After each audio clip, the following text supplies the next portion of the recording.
예수님께서 이 땅에 인간의 모습으로 완전하신 하나님이신 그분이 완전하신 인간으로 오셨다, 이렇게 얘기를 합니다. 그래서 마리아는 모세의 법대로 이렇게 난지 8일 만에 이름을 짓는데 그 이름을 예수라고 지었습니다. 원래 유대인은 아들을 낳으면 아버지나 할아버지 혹은 그 조상의 이름을 따르게 되어 있습니다. 근데 요셉의 집안에는 예수라는 이름이 없었어요. 근데 이 아이는 천사가 이 땅에 보냄을 받은 메시아임을 마리아에게 이야기했기 때문에 마리아는 천사가 일러준 대로 그 이름을 예수라고 합니다. 또 이것은 이전에 천사들의 메시지와 함께 이번에 목자들의 소식을 들었던 마리아가 이 세상에 이 아이가 온 백성을 구원할 메시아 되십니다 라고 하는 믿음의 고백으로 또한 예수라는 이름을 지은 것이라 하겠습니다. 물론 인간적으로는 그 마음이 정말 그렇게 믿었겠느냐 잘 모르겠어요. 그러나 이름을 지었다라고 하는 것은 그 인생이 그 이름대로 되라라는 의미를 갖고 있어요.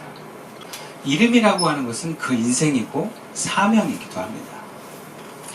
예수라는 이름은 히브리어로 여호수아에서 왔습니다. 여호수아, 히브리 말로 예호슈아 이런 뜻입니다. 짧게는 예슈아라고 얘기를 합니다. 근데 그 여호수아라는, 예슈아라는 뜻은 여호와는 구원이시다, 구원자라는 뜻입니다. 그러니까 예수라는 이름을 지은 것은 네가 구원자가 되라 라는 의미를 가지고 있는 거예요. 마리아는 천사로부터 이 아이의 이름을 받을 때 그에 대해서 이렇게 들었습니다. 누가복음 1장 32절과 33절의 말씀인데요. 제가 읽어드릴게요. 그가 큰 자가 되고 지극히 높으신 이의 아들이라 일컬어질 것이요 주 하나님께서 그 조상 다윗의 왕위를 그에게 주시니 영원히 야곱의 집을 왕으로 다스리실 것이며 그 나라가 무궁하리라.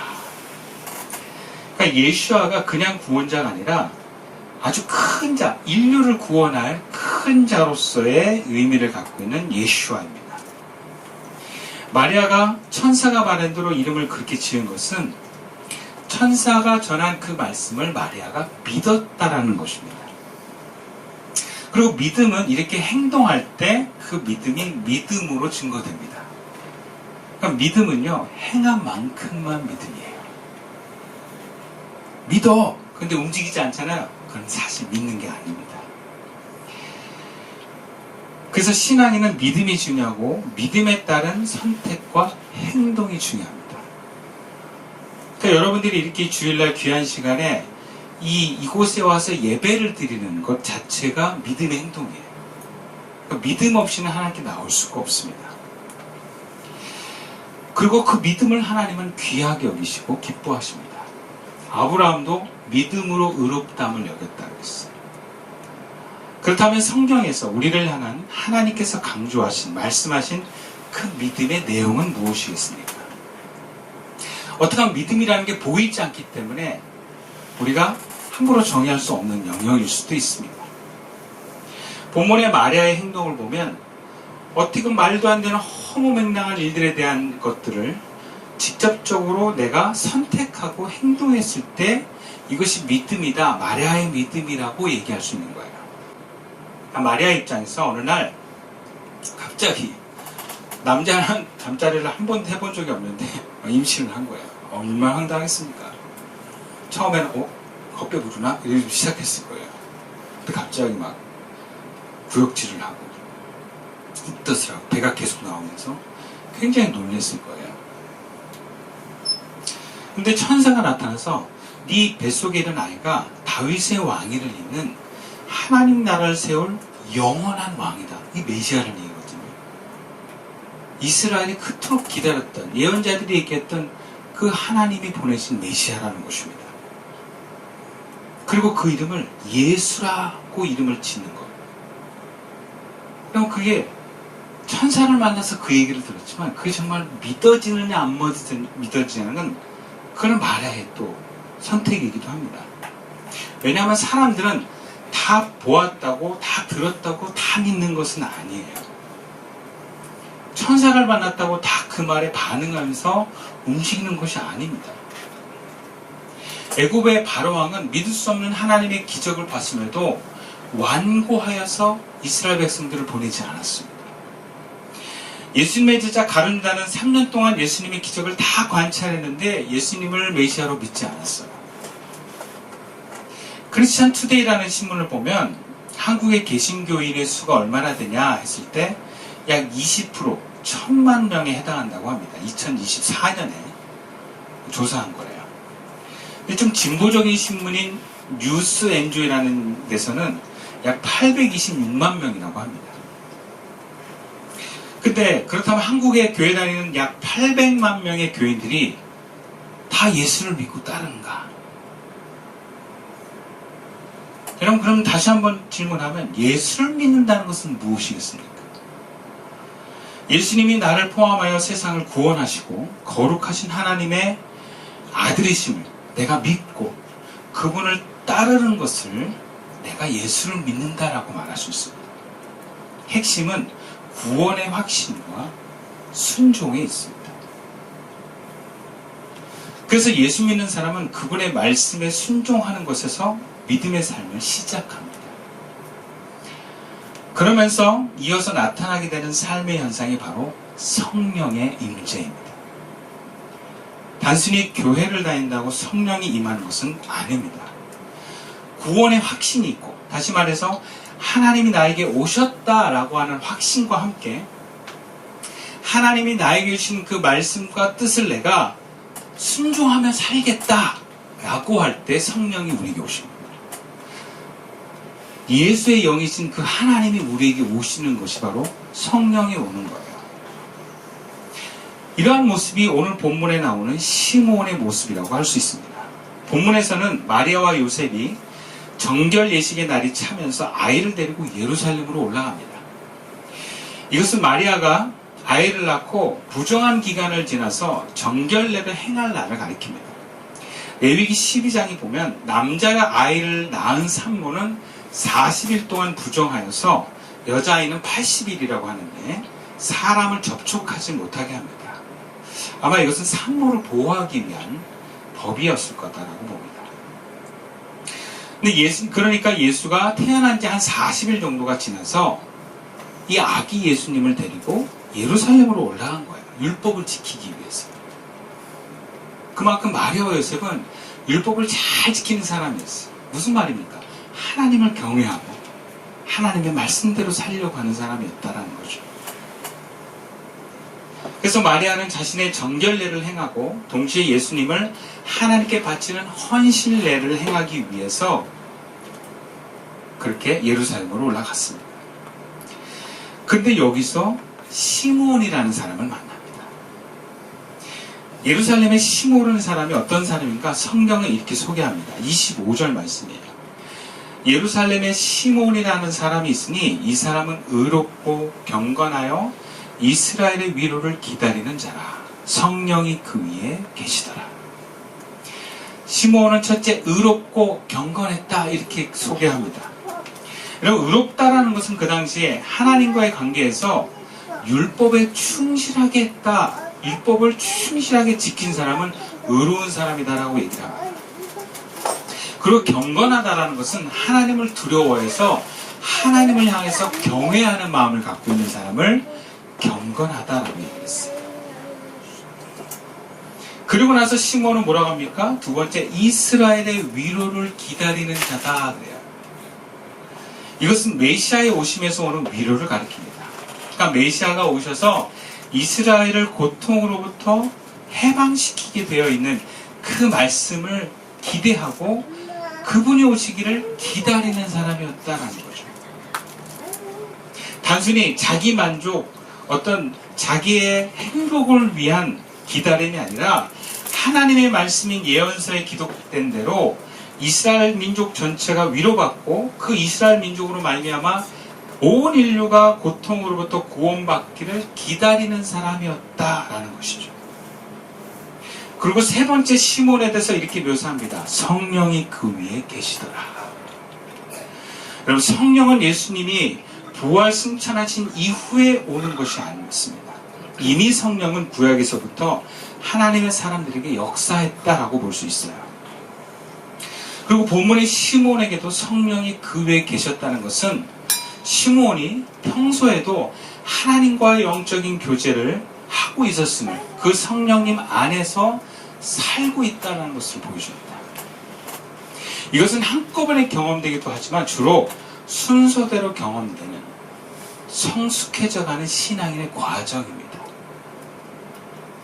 즉 하나님의 말씀을 충실하게 따르고 하나님을 두려워하는 경외심을 갖고 있으면 말씀을 통해서 하나님의 뜻과 마음을 알게 돼서 내 개인을 향한 유익을 넘어서서 이웃을 향한 하나님의 소원을 갖게 됩니다. 그러니까 어떻게 하면 하나님의 뜻을 이룰까 하는 그런 마음으로 변한다는 거예요. 그러니까 어떻게 하면 내가 만족할까 이런 사람이 아니라 어떻게 하면 이웃과 하나님의 나라를 세울까 하는 마음에 관심을 가지면 성령이 오신다는 거예요. 그러면 그 성령 안에서 하나님과 교제하는 거예요. 여러분 교제가 무엇입니까? 묻고 답하는 거예요. 하나님께 물어보고 하나님의 응답을 듣는 것입니다. 근데 바꿔 말하면 하나님의 영이 성령이 없는 사람은 무슨 얘기입니까? 하나님의 말씀을 따르지도 않고 하나님을 경외하지도 않고 개인과 가족의 행복을 만을 위한 삶, 오직 나만을 바라보는 사람이라는 것을 말해주는 거예요. 이런 사람은 교회를 다녀도 사실 예수 믿는 것은 아닙니다. 왜냐하면 이런 사람은 결국 하나님이 원하시는 삶을 선택하지 않기 때문입니다. 예수를 믿는다는 것은 성령의 임재까지 들어가면서 그 선택과 행실이 하나님이 기준이 되는 사람이에요. 내가 무엇을 할까가 나를 위한 게 아니라 하나님의 뜻에 내가 무엇을 하는 것을 선택하면 됩니다. 마리아가 그러했고 목자들이 그러했고 오늘 본문에 시므온이 그런 사람이에요. 그리고 예수를 믿는 오늘날의 성령의 임재 가운데 있는 사람들이 바로 그 길을 갑니다. 그리고 이들의 공통점은 모두 성령의 인도하심에 자발적으로 순종했던 사람들이에요. 그리고 기본적으로는 하나님의 말씀을 따르고 경외하면서 이 세상을 향한 구원의 소식을 기다리고 있는 사람들이었습니다.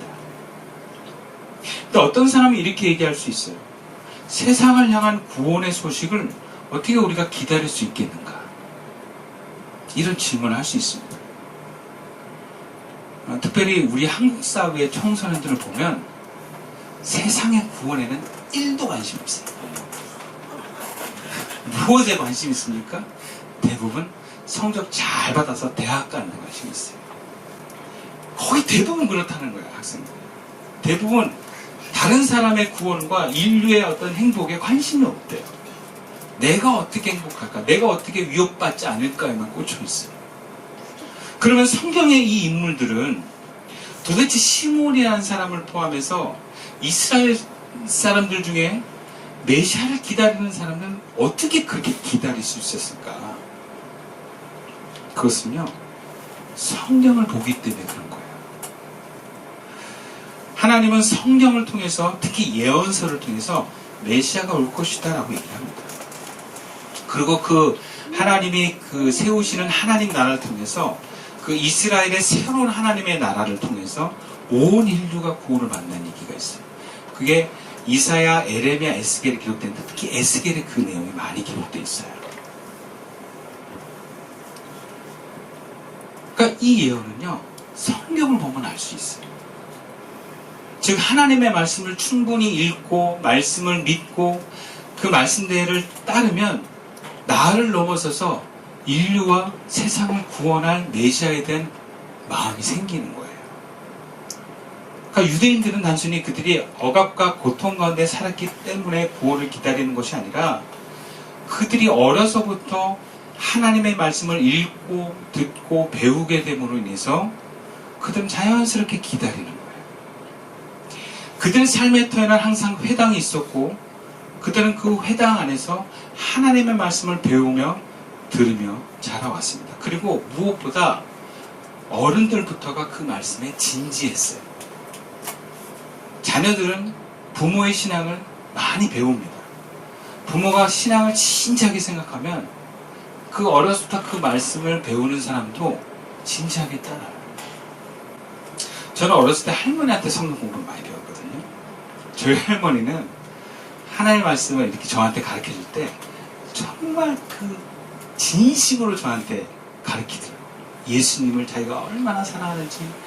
요한계시록 제 기억도 나는데 그 예수님이 오는 그 신랑 되신 예수님을 막 만나는 걸 묘사하면서 그 주님을 기다리는 그 진정한 모습으로 저에게 말씀을 전하니까 저도 자연스럽게 그런 믿음이 생기더라고요. 솔직히 우리 한국 사회의 기독교인들은 성경을 잘 모릅니다. 어려서부터 잘 배우지도 못할 뿐더러 읽어도 예언서는 다 건너뛰어요. 그냥 모세오경 그리고 복음서 위주로만 읽습니다. 그래서 이 땅에 기적을 행하신 예수님은 아는데 구약에서 이 땅에 그 예수님이 하나님으로 오셔서 세상을 구원하고 심판할 것에 대해서는 잘 몰라요. 그러니까 메시아를 기다리지 않습니다. 인류와 다른 하나님의 구원의 소식에 둔감하게 됩니다. 그래서 사실은 하나님도 잘 모릅니다. 하나님을 모르면 하나님과 교제할 수가 없습니다. 하나님과 교제할 수 없는 사람은 하나님 안에서 말씀을 들으려 하지도 않습니다. 이런 사람은 성령의 안에 거할 수 없습니다. 그럼 성령의 임재는 인류를 향한 하나님의 뜻과 방향에 서 있는 사람에게 임재하시는 거예요. 근데 우리가 오해하는 것 중에 하나가 뭐냐면 하나님이 나를 위해서 성령으로 임하시는 줄 알아요. 그러니까 대부분 많은 사람들의 간증을 보면 내가 기적을 경험했네, 내가 큰 축복을 받았네, 이런 걸로 성령의 역사를 간증합니다. 그러나 성령의 임재는 하나님의 뜻이 인류와 이웃과 세상을 향하는 그 방향성에 있는 사람들에게 임재하는 거예요. 기도가 무엇입니까? 내 소원을 아는다고 다 기도입니까? 여러분, 우상 숭배자들도 그렇게 기도합니다. 근데 적어도 내가 하나님의 뜻대로 기도하겠다 하는 사람에게 성령 우리에게 기도를 통해하여 말씀하십니다. 예수를 제대로 믿는 사람은 기도도 하나님의 뜻에 맞게 기도합니다. 물론 어린아이들이나 청소년 혹은 교회에 온 지 얼마 안 된 사람들은 자기가 원하는 청원을 기도할 수밖에 없어요. 아직 성령이 임하지 않았기 때문에. 그것도 귀한 거예요. 하나님이 나를 도우실 분임을 인정합니다. 하나님 도와주십시오. 이건 귀한 거예요. 예수님에게 오는 많은 무리들이 처음에는 예수님으로부터 질병을 치유받고 예수님으로부터 뭔가 해방받는, 그 어둠의 영으로부터 해방받는 것에서부터 예수님께 다가왔습니다. 배고픔을 해결해 줄 분으로 예수님께 다가왔습니다. 그럴 때 예수님은 그들에게 치료를 해주시고 귀신을 쫓아내고 그들을 먹이셨어요. 그들은 귀했어요. 그러나 계속해서 예수님을 그렇게만 따라다녔던 사람들은 결국엔 예수님을 다 떠났습니다. 신앙생활을 한 지 오래되었다면 성장해야 합니다. 영적으로 성숙해져야 합니다. 여전히 어린아이의 신앙이 되면 문제입니다. 내가 예수 믿는 지 수십 년이 됐는데 하나님께 달라고만 하는 것은 사실은 제대로 예수 믿는 삶이 아닙니다. 이것은 내가 고등학생이 되었는데 나는 여전히 초등학생이고 싶어하는 아이입니다. 예수님 앞에 나간 지 오래되어서 이제 예수 믿고 주님을 신뢰하는 것은 마리아처럼 시므온처럼 성령이 임하여 계시는 삶을 사는 것이 자연스러운 것입니다. 그러면 사람이 태어나서 어린아이가 어린이 되는 것은 자연스러운 것입니다. 아이가 어린이가 되고 어린이가 청소년이 되고 청소년이 성인이 되는 것은 자연스러운 것입니다. 아이가 자라지 않을 때 아이가 어린아이에 머물러 있다면 그 아이는 문제가 있는 것입니다. 병원 가봐야 돼요. 진단받아야 돼요. 청소년인데 어른으로 올라가자면 이 청소년은 몸만 어린 되어서 나중에 천덕꾸러기가 됩니다. 그래서 주변 사람들을 힘들게 만들어요. 몸은 어른인데 정신은 청소년이야. 여러분, 이건 자연스러운 게 아니에요. 예수 믿었는 지 오래됐는데 여전히 어린아이로 머물러 있고 여전히 청소년으로 머물러 있다면 이건 정상이 아닙니다.